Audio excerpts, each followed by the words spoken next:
Whose rudders get tapped in this episode of Outer Banks? We have got Tapping the Rudder, episode 8 of season 3, right? We kind of kick off with a montage at the start. John B's kind of feeling sorry for himself, but you know what? I think it's totally justified.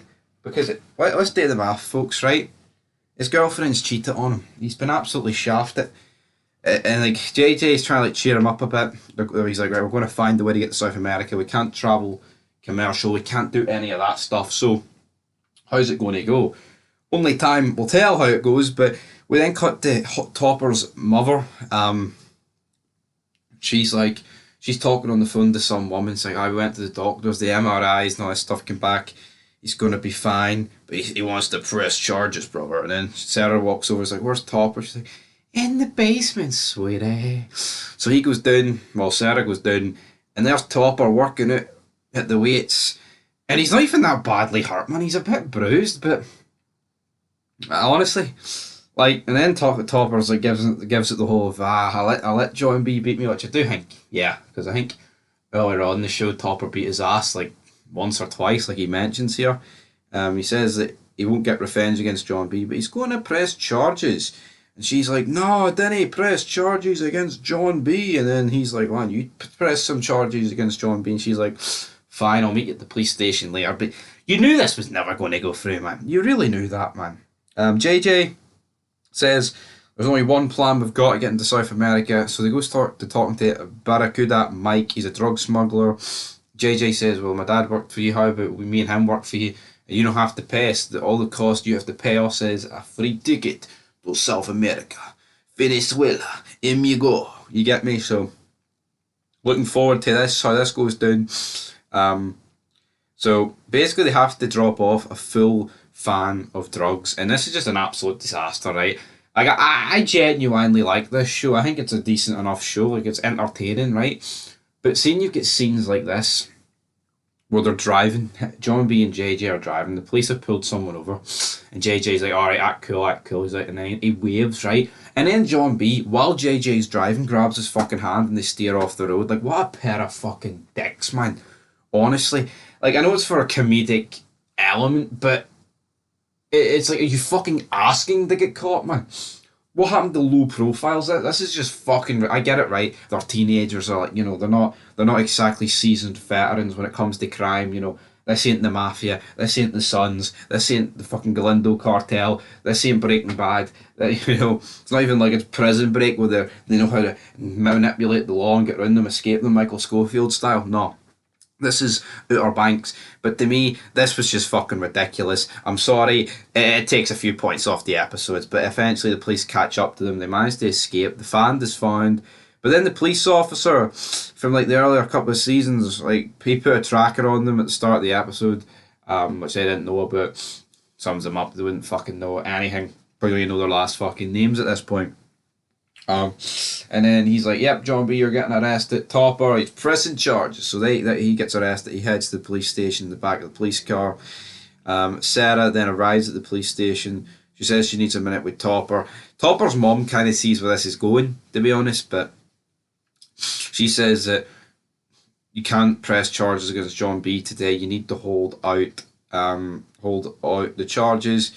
Basically says to him that John B is going to be out of town at the end of the day because he needs to go rescue his dad. Topper then tells Sarah he loves her.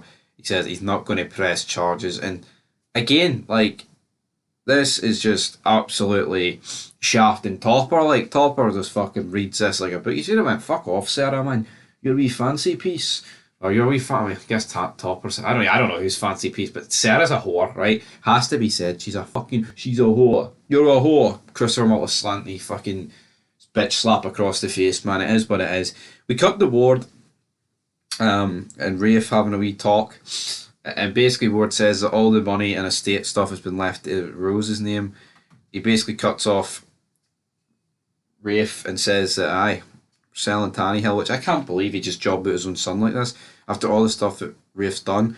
Rafe then warns Ward that he'll go to the police and tell him he's alive. And then Ward says, well, guess what? If you do that, I'll tell him that you're the one that killed Sheriff Peterkin, and that Sarah will also testify against that, which is pretty funny. But Ward then gets a gun pulled on him by Rafe. I never really thought Rafe was going to pull the trigger here, but it wouldn't really have surprised me if he did. You know, but I feel like Rafe's the best character in this show. He doesn't shoot him though. Basically, he says to Barry about Ward, and he's like, "What you're saying is, for me to kill your father, you can't go back on this." I like Country Club. I like Barry and Rafe, man. They're fucking good. Give them their own spin-off show, man. Honestly, but this was good. I thoroughly enjoyed this scene between these, and so yeah, Barry looks like he's gonna have kill Ward, and it doesn't look like Rafe gives it. I think Rafe's willing to kill him. He just can't do it himself, which is fair enough. I'm not going to judge him. Sarah goes to Ward. Basically says, "No, you said you'd do anything to get back in my life. Well, there is something." And turns out she's going to be the one that arranges the transport. So the Pogues like reunite. Sarah gives this speech. "We've all done things that we're not proud of since we get back here." Aye, you fucking cheated on your husband. Because let's not forget, folks, John B and Sarah are married. I don't care, like 18, man. You don't cheat. You don't job people out. And that's exactly what she did. It's one thing hanging out with the Cougs or whatever, but fucking banging the Cougs, Topper.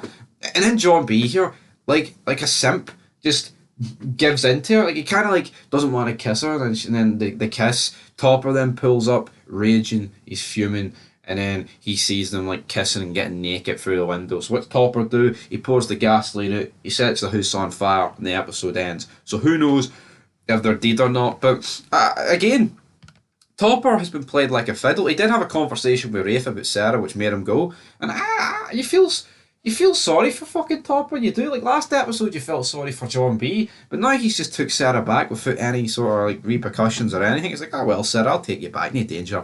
Bit stupid in my opinion. Wouldn't be me doing that shite. But anyway, John B. Fair play to him. He wants Sarah. And aye, but yeah, like I said, guys, this episode had really good points in it, but really bad stuff as well. So I'm going to give you a 4 out of 10. Yeah, the show, like, it's so predictable, right? See this fire that Rafe set, thingy set Topper. It's not going to kill anyone, right?